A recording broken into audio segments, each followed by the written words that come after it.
오늘 성서학당은 5월을 맞아서 특집으로 특별한 시간으로 좀 준비를 했어요. 네. 가정이라는 소명 네.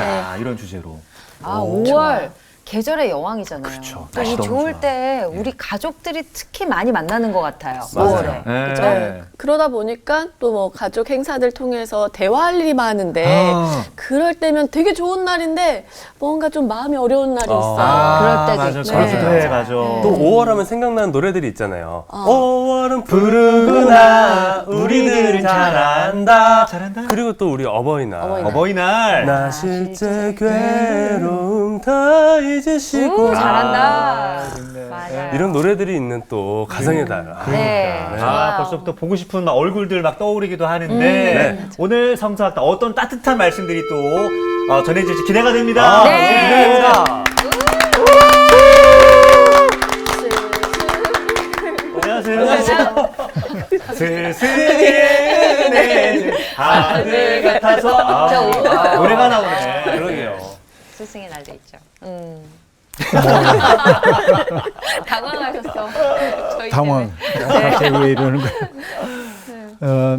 오늘은 잠시 열왕기서를 공부하던 흐름을 끊고 네. 가정의 달 맞이해서 가정에 대한 이야기를 좀 잠깐 나눠보려고 하는데 가정이란 말이 여러분에게 떠올리고 있는 감정 어떤 것들이 있을까요?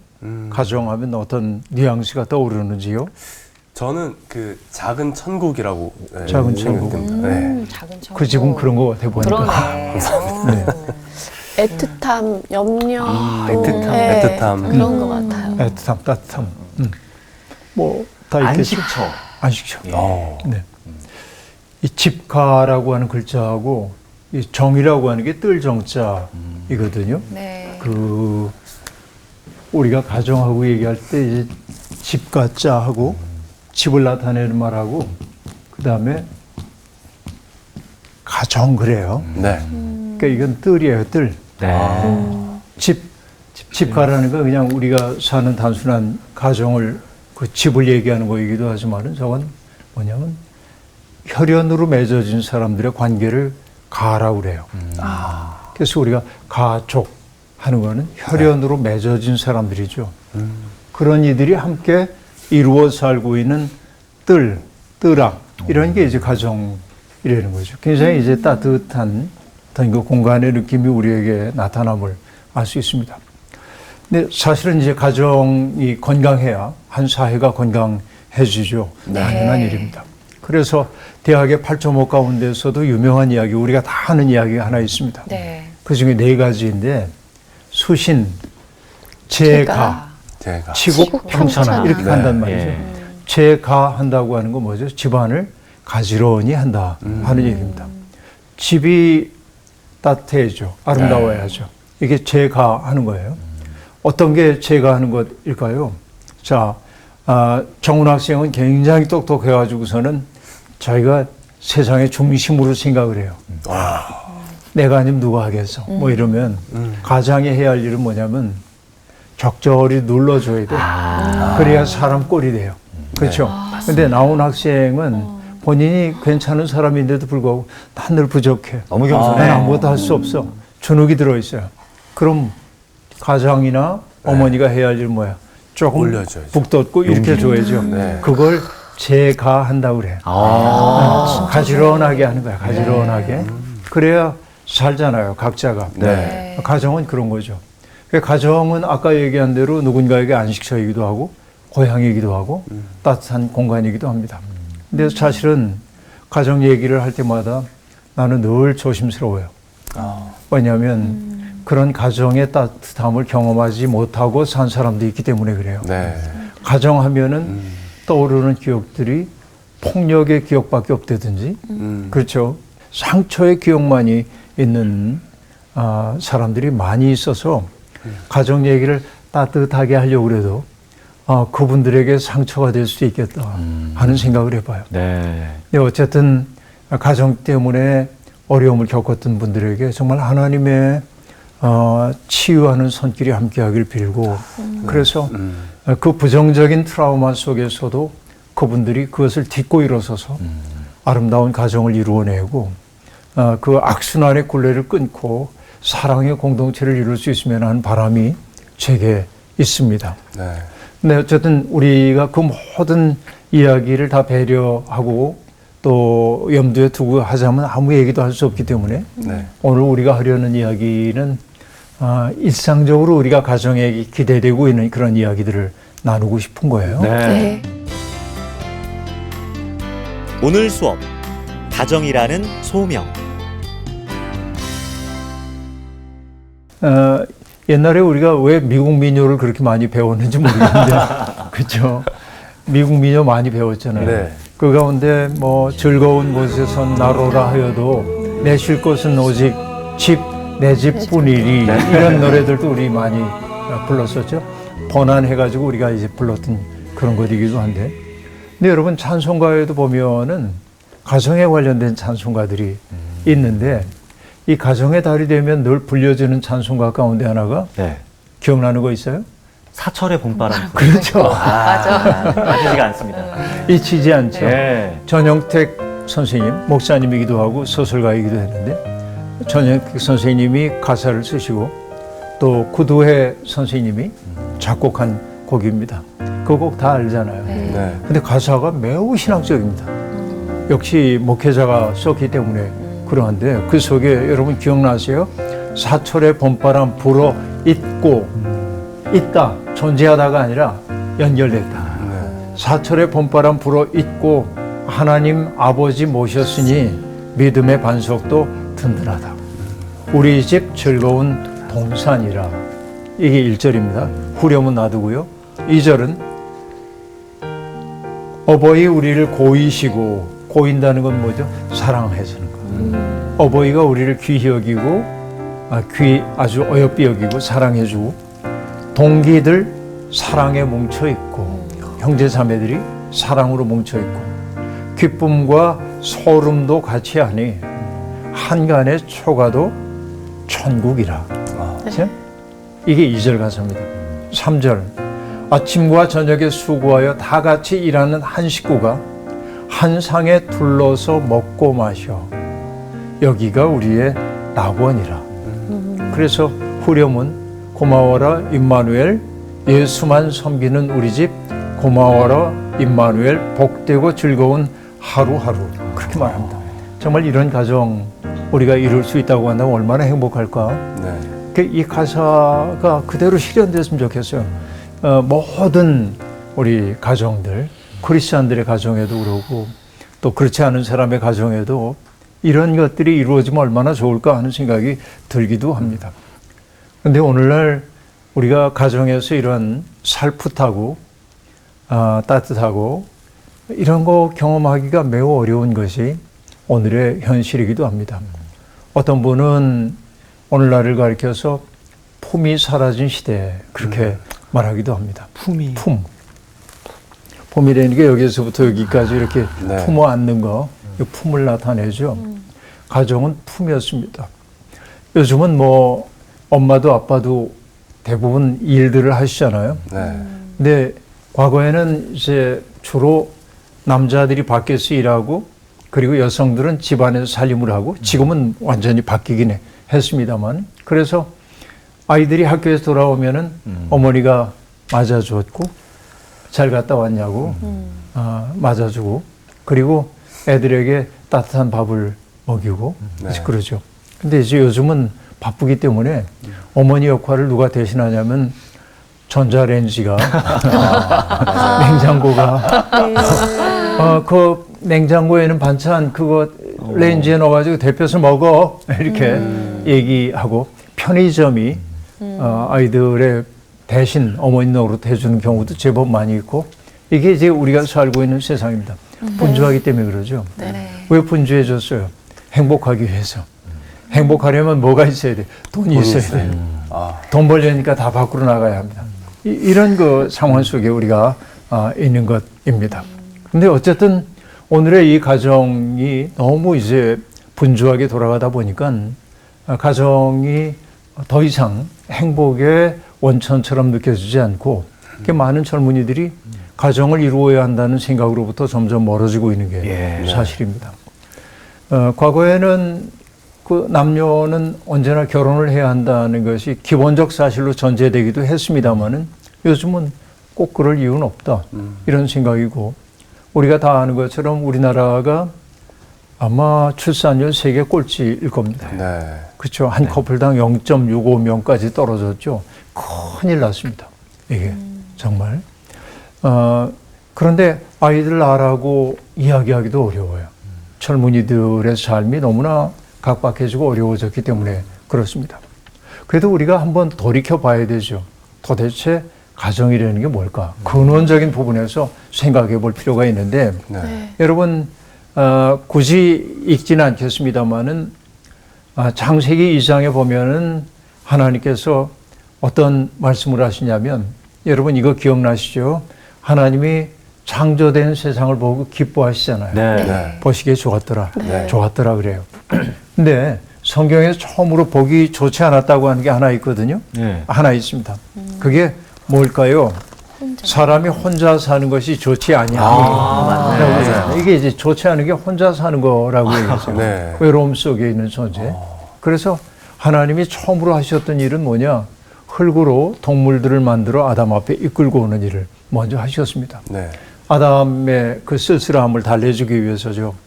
근데 아담이 그렇게 행복한 표정을 짓지 않았던 것 같아요. 그래서 부족해. 하나님이 2차 시도를 하십니다. 그게 뭐냐? 아담을 깊이 잠들게 하신 다음에 갈비뼈 하나를 뽑아서 여자를 만드시죠. 네. 자, 여자를 만드십니다. 근데 여러분 이런 생각해봐요. 아담의 재료는 뭐였어요? 흙이었잖아요. 네. 흙을 빚어 만듭니다. 그러니까 여자도 흙을 빚어 만들 수 있잖아요. 네. 하나님에게 어려운 일이 아닙니다. 그런데 하나님이 굳이 매우 어려운 외과 수술을 하나님께는 쉬운 일이라고 얘기할 수도 있겠지만은 네. 갈비뼈를 하나 뽑아가지고 예. 여자를 만들었다 이렇게 얘기합니다.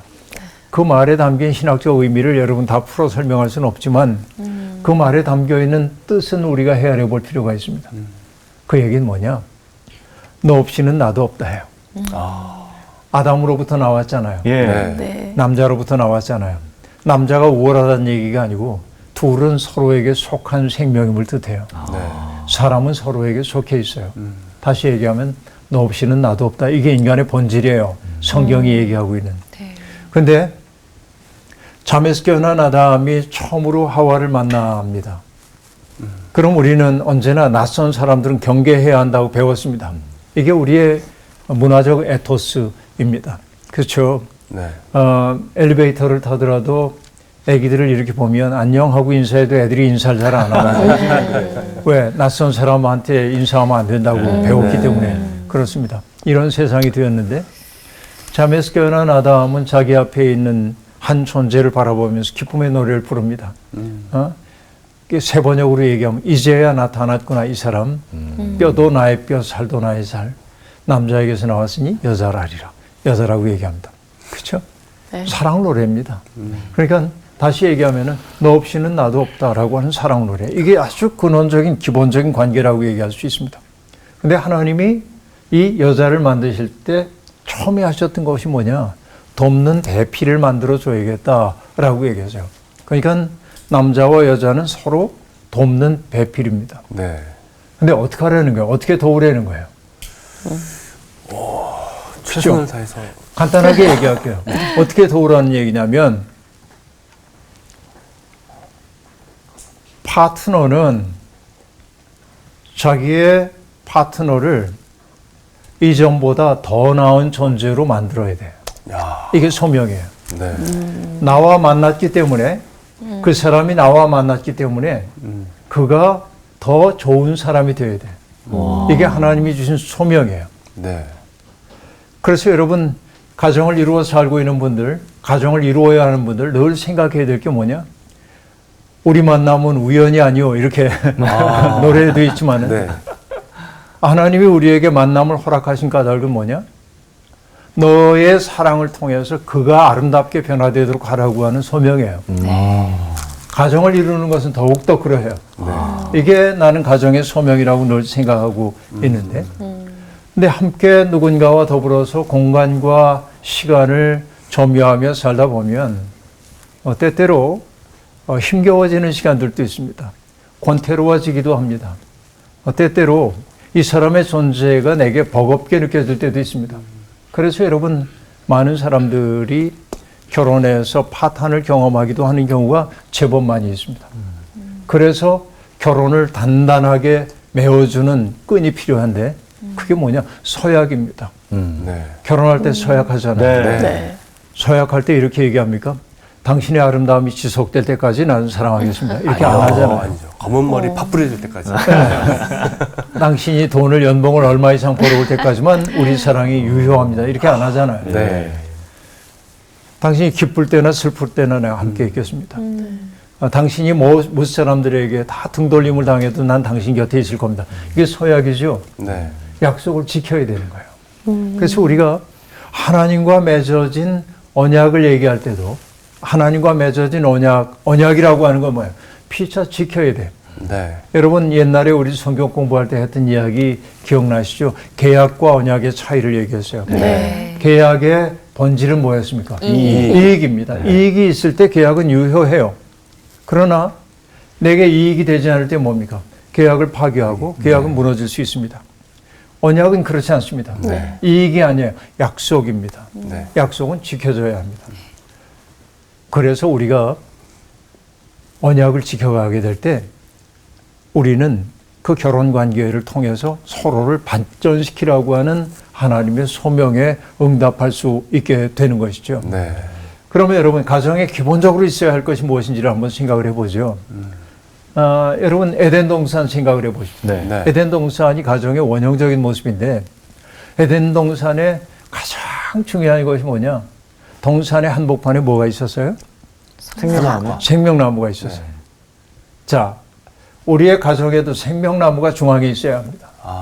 그건 뭘까요? 생명나무라는 게 땅에 뿌리를 내리고 하늘을 향해 올라가 생명나무가. 네. 그건 뭐죠? 하늘과 땅을 연결하는 거예요. 그건 뭐예요? 하나님에 대한 예배. 예배. 네. 하나님을 늘 우리의 삶의 중심 속에 모셔야 합니다. 네. 그렇죠? 그러니까 내 앞에 있는 이 파트너는 내가 임의로 내 마음대로 할 수 있는 존재가 아니에요. 그렇죠? 네. 뭐예요? 하나님이 주신 소명입니다. 이전보다 더 나은 존재를 되게 만들려고 하는.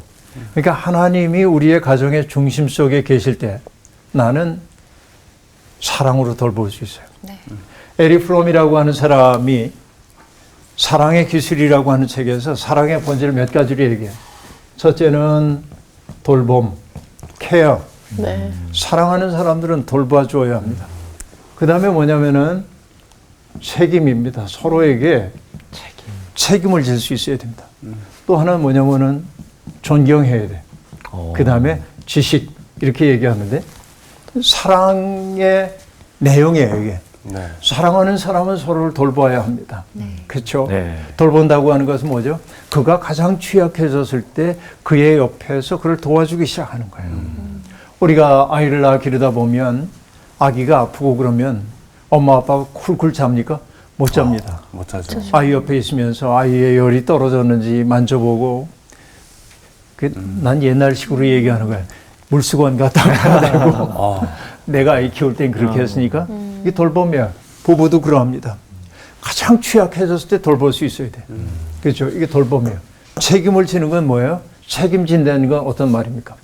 영어로 책임을 뜻하는 단어가 responsibility인데 네. 이 말은 response에서 나와. 응답하는 거야. 오, 응답. 너의 부름에 내가 응답하는 거야. 네. 나의 파트너가 아무 말도 하지 않아도 그가 몸짓으로 우리에게 드러내고 있는 것에 응답하는 것이 책임적 태도예요. 네. 나 좋을 대로 살 수 없어. 책임을 진다고 하는 거예요. 그리고 더 중요한 건 뭐냐면은 나의 파트너를 리스펙트 해야 돼. 네. 언제나 존경해야 돼. 존경. 이게 쉽지 않은 거죠. 근데 그 마음이 있을 때 사랑이 유지되는 거야. 네. 그 다음에 지식이라는 게 뭐냐면 나는 다 알아. 내 파트너에 대해서. 아니에요. 알지 못합니다. 그죠? 네. 옛날에 그런 노래 있었던 것 같은데 내가 나를 모르는데 너는 나를 알겠느냐. 내가 나를 알겠느냐? 네. 뭐 가사 잘 모르겠어요. 그런 정확하죠. 무슨 내용이 있죠. 정말 그렇지. 네. 여러분, 내가 나를 압니까? 아니요, 잘 몰라요. 네. 내 모습을 깜짝 놀랄 때가 있죠. 내가 공희 씨하고 관계 속에서 내가 어떤 태도를 취하고 돌아와서 내가 왜 그랬을까? 나도 몰랐던 나의 모습을 본단 말이에요. 평생 걸려요. 네. 그렇죠? 그러니까 우리는 뭐냐? 그 사람에 대해서는 다 알아. 말하면 안 돼요. 언제나 그 사람을 새롭게 볼 수 있어야 돼요. 이게 지식이에요. 네. 알려고 했어야 돼요. 나의 파트너를 내가 다 안다. 그렇게 얘기하면 안 된다. 그것이 뭐냐? 생명나무. 하나님 안에서 그를 바라볼 때 비로소 이 사랑의 관계가 유지돼요.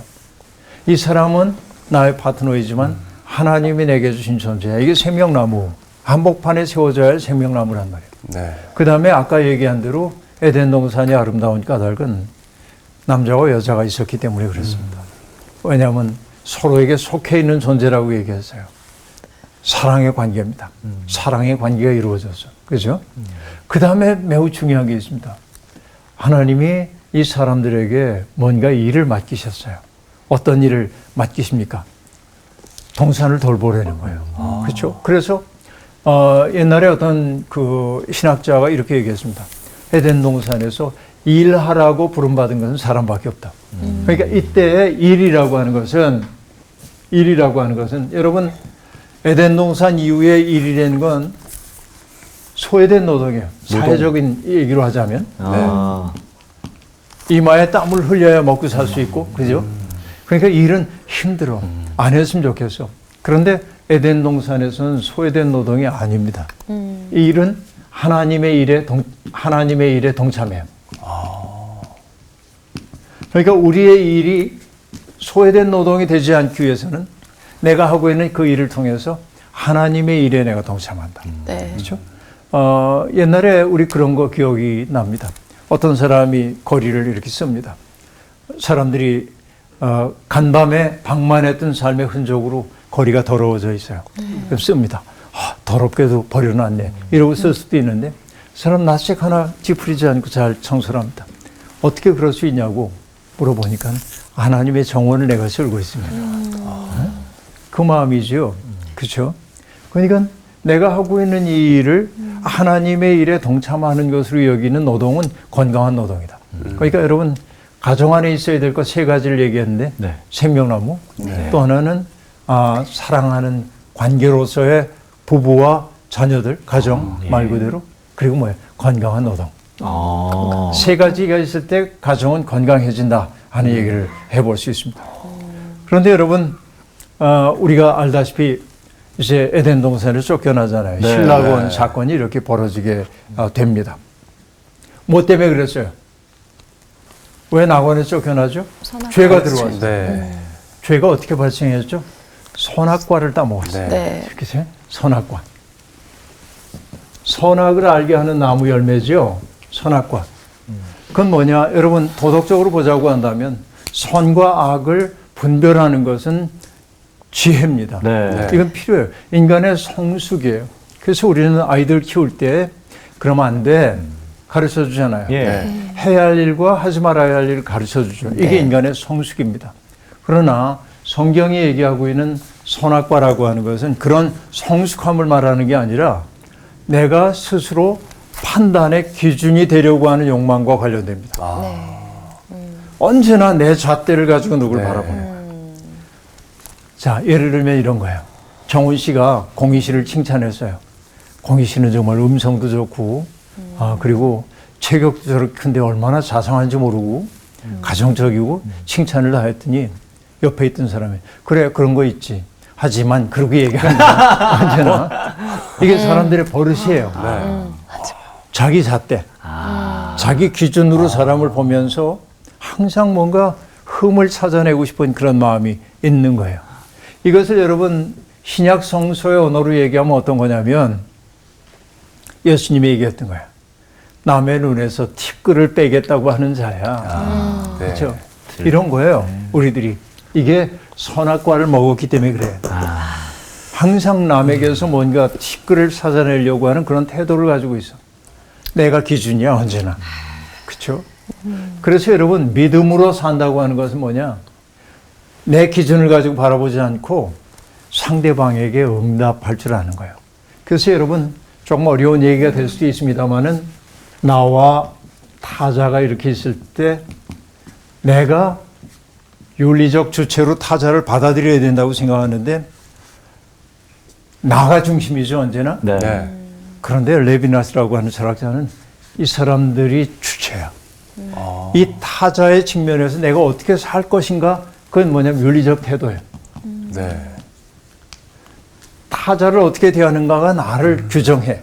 이게 무엇보다 중요하다는 거예요. 어려운 얘기입니다. 이 철학적 얘기는 더 안 하겠는데. 그러니까 나가 중심이 아니라 타자가 중심이 된다고 얘기했어요. 예. 근데 데이트리 보네포도 얘기했습니다. 기독교인이 된다고 하는 것은 뭐냐? 타자를 위한 존재가 되는 데다. 같은 얘기입니다.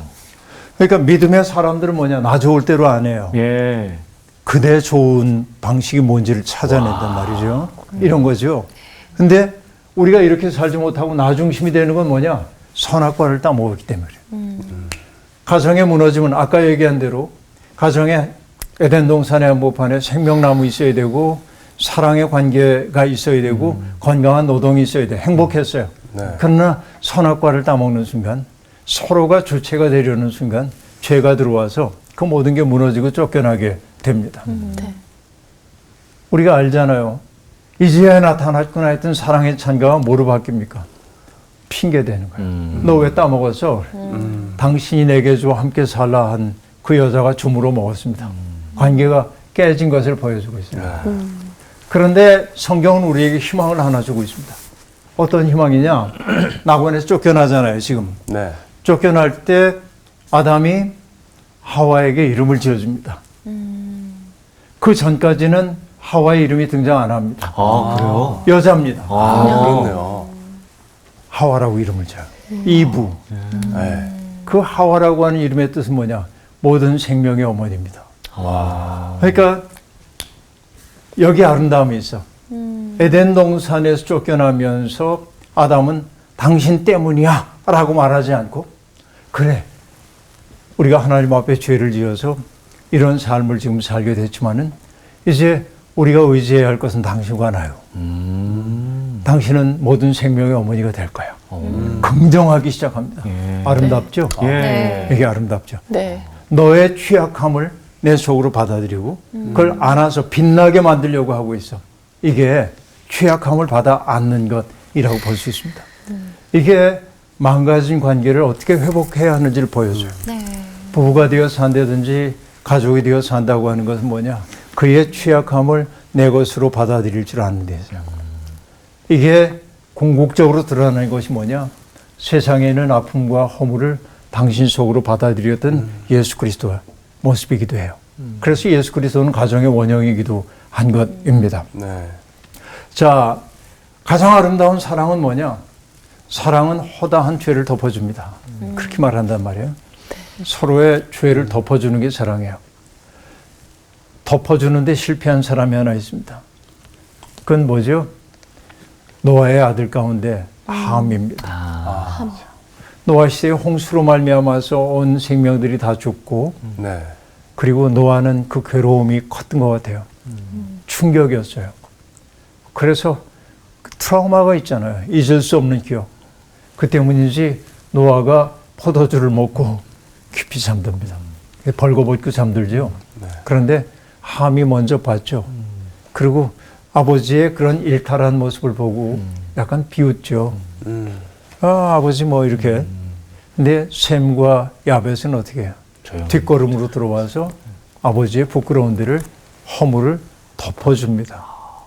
이게 성경에 나오는 원형적 사실입니다. 네. 여러분, 우리가 아름다운 가정 이룰 때 가장 중요한 것 가운데 하나가 뭐냐면은 덮어줌이고 와. 받아들여줌이에요. 예? 여러분, 가정이 해야 하는 가장 중요한 것 받아주. 받아들여짐의 경험. 내가 제 아무리 잘못된 길로 갔다 할지라도 나를 있는 그대로 용납해주는 가정의 기억이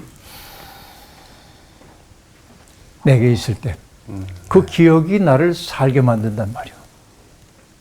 그러니까 세상은 나를 냉혹하게 내치는지 몰라도 나는 내 가족들에게 받아들여졌어.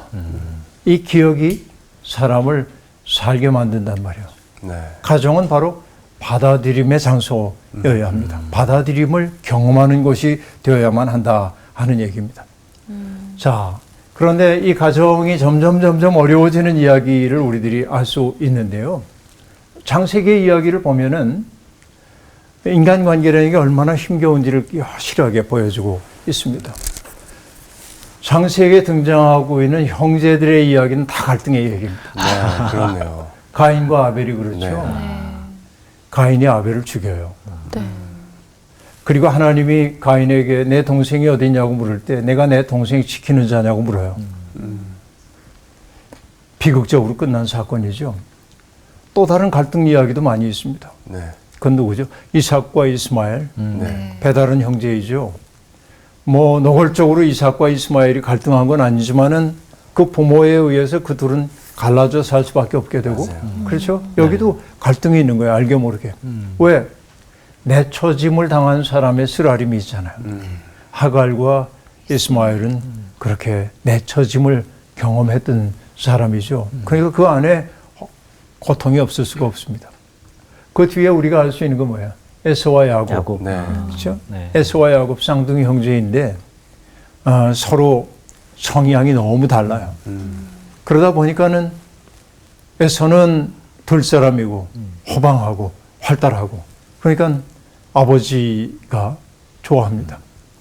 그럴 수밖에 없었던 까닭 가운데 하나는 이삭은 죽음을 경험했던 사람이거든요. 네. 모리아 산에서 그 고통의 기억이 있거든요. 그렇기 때문에 에서 이 들사람인 뭔가 바깥을 떠돌고 있는 이 아이에게 마음이 더 가요. 네. 그런데 어머니의 입장에서 보자고 한다면은 이 야곱이 제 역할을 잘 할 것 같지 않아요. 그러니까 늘 좀 돌봐주고 싶은 마음이 일룩합니다. 어쩔 수 없죠. 네. 그리고 나중에 이삭이 눈 어두워졌을 때 축복을 아들에게 축복하려고 할 때 우리가 알다시피 리브가가 아들 야곱에게 염소를 잡아오라고 그러고 속이잖아요. 네. 네. 남편을 속여요. 축복받게 해. 근데 야곱은 두려워합니다. 아버지가 나를 알아차리면 축복은커녕 내가 저주를 받을까 무섭습니다 하고 얘기할 때 리브가가 하는 얘기가 있죠. 아들아, 저주는 이 어미가 받으마. 이게 그 아들을 정말 사람답게 살고 하고 싶은 그 어머니의 마음이죠. 물론 부정하게 남편을 속이고 있긴 하지만은 그게 어머니들의 마음임을 우리가 알 수 있는 것이죠. 그 다음에 또 보면 뭐예요? 요셉과 그 형제들. 그렇죠. 이 형제를 종으로 팔아버리고. 네. 그렇죠. 그런데 놀라운 것은 뭐냐면 창세기가 늘 그렇게만 끝나는 게 아니라 아주 불행한 첫 번째 사건. 가인과 아벨 이야기는 아벨의 죽음으로 끝났지만은 이후의 이야기는 다 화해 이야기가 등장해요. 네. 아브라함이 세상을 떠났을 때 이스마엘이 와서 함께 장례 치르는 얘기가 등장합니다. 화해죠. 네. 일종의. 그리고 야곱과 에서도 브니엘에서 형제가 만나가지고 화해하는 장면이 가장 아름답게 등장합니다. 요셉과 형제들의 이야기도 그렇죠. 창세기에서 가장 아름다운 화해 장면이기도 합니다. 네. 성경은 끝없이 세상을 산다는 것은 형제간의 갈등의 역사인 것도 사실이지만은 갈등 그 자체가 파국으로 가서는 안 되고 화해로 귀착되도록 하는 게 하나님의 마음임을 나타내죠. 네. 그러니까 가정의 아름다움은 뭐냐? 서로 갈등할 수 있어. 이거를 형제간의 갈등을 sibling rivalry 영어로 그렇게 얘기하는데 형제 자매 간에 갈등이 있어요. 경쟁 관계가 있어요. 그러나 성경은 언제나 그들이 어떻게 화해했는지를 보여줍니다. 우리가 성경을 읽어야 하는 까닭이 거기에 있는 거예요. 그리고 창세기가 끝나고 출애굽기로 넘어가면서 우리는 아주 아이디얼한 형제의 모습을 봅니다. 모세와 아론입니다. 아론이 형이잖아요. 네. 네. 그런데 이인자 되기를 두려워하지 않습니다. 모세의 리더십을 인정하고 뒤에서 말없이 뒷받침하는 것을 알 수 있습니다. 자, 얘기를 조금 정리를 좀 해야 할 텐데요. 네. 여러분, 이 히브리적 사고에서 매우 중요한 일은 뭐냐? 부모의 역할 가운데 가장 중요한 일은 교사가 되는 데 있습니다. 교사가 되는 거. 네. 자, 그 자녀에게 뭔가를 가르쳐 행하는 거예요. 하나님이 아브라함을 부르신 까닭도 아브라함이 의로운 사람이었기 때문이 아니라 하나님이 그에게 하신 일을 후손들에게 가르치도록 하기 위해 부름을 받았어. 이게 히브리 랍비들이 들려주고 있는 이야기입니다. 네. 그러니까 이 부모들이 해야 하는 가장 중요한 이야기 가운데 하나는 뭐냐? 하나님이 우리를 어떻게 사랑해 주셨는지에 대한 이야기를 후손들에게 전달하는 기억의 매개가 되는 데 있단 말이지. 네. 이게 부모예요. 그래서 부모는 와. 히브리인들에게 부모는 교사입니다. 아주 간단하게 얘기하면 가르치는 자입니다. 사람이 어떻게 살아야 하는지 가르치는 교사인 동시에 기억의 매개자이기도 합니다. 그래서 여러분, 우리가 그 6월절 알죠? 히브리인들이 애굽에서 탈출해 나올 때 그 첫 번째 6월절이 행해지는데, 매년 6월절 의식을 행할 때 이 하가다라고 하는 의례에 따라서 진행을 해요. 그 의례를. 그때 그 첫 번째가 뭐냐면 가족 가운데 가장 어린 아이가 아버지에게 묻습니다. 아빠, 오늘이 다른 밤과 다른 까닭은 뭡니까? 이렇게 물어요. 의례적인 질문이에요. 예. 그럼 아버지가 아들들에게 설명. 과거에 우리 조상들이 애굽 땅에 있을 때 이런 어려움을 겪었고 어떻게 하나님이 우리를 도와주셨는지 다 역사 얘기를 들려주도록 되어 있습니다. 아버지가 교사이고 기억의 매개자가 되는 것입니다. 네. 이게 매우 중요해요. 그래서 여러분, 히브리어로 남자를 뜻하는 메일, 우리가 메일, 피메일하고 얘기해요. 메일이라는 단어와 기억을 뜻하는 메모리라는 단어가 히브리어의 어원이 같습니다. 오. 그러니까 이 아빠가 해야 하는 가장 중요한 일이 뭐냐?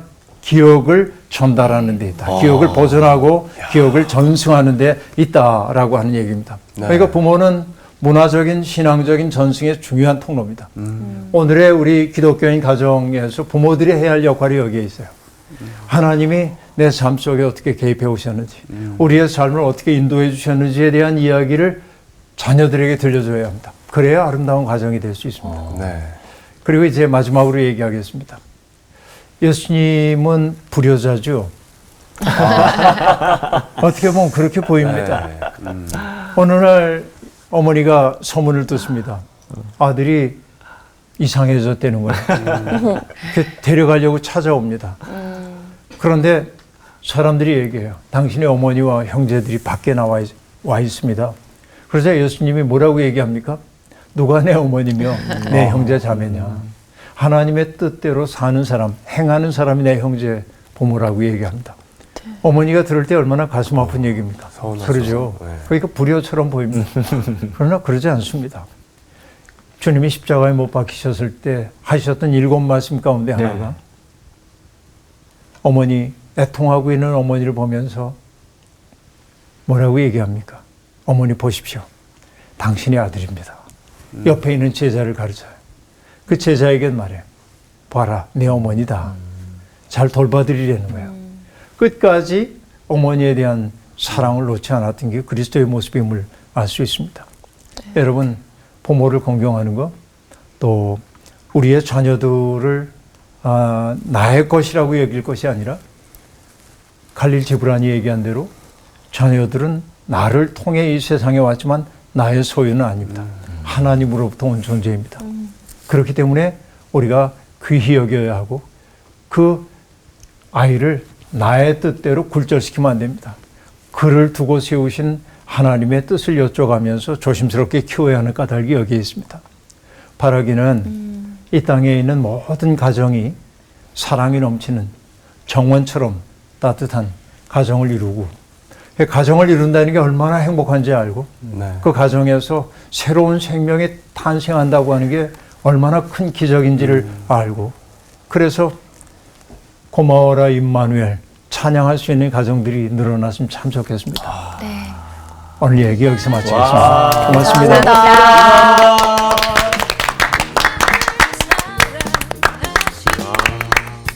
제가 이제 아이들한테 가끔가다 화가 나는 경우가 있어요. 네, 그런 경우를 아이들한테서 저의 그 못 고치는 제 안 좋은 거를 아이들에게 어떻게 보면 거울처럼 제 모습을 봐서 화가 난다고 이제 얘기를 하더라고요. 그래서 한 번 더 이렇게 리마인드를 하면서 예, 아이들이 갑자기 보고 싶네요. 작은 천국으로. 네. 저 오늘 굉장히 그 가정이 세워지는 가정 안에 돌봄과 책임과 존경과 또 이 지식까지 맞아요. 아울러서 해야 된다는 게 정말 단순히 사랑만으로 막 좋아서 이런 들뿐이 아닌 감정만으로는 아니죠. 네, 맞아요. 그 정말 참뜻을 알려주신 것 같아요. 맞아요. 네, 그래서 그렇게 이루어진 가정 안에서 우리가 받아들여지는 경험을 해볼 수 있게 맞아요. 그걸 주는 곳이 가정이구나. 네. 저도 받아들여짐 또 그 덮는 거 너무 저 마음에 콱 꽂혔고 진짜 오늘 성수학당 수업은 한편에 정말 가정 특강 세미나 너무 좋은 그런 수업이어서 많은 사람들한테 좀 이렇게 전하고 싶은 그런 마음이 네. 모두 건강한 가정을 위해서 또 기도하면서 살아가시죠. 그러시죠.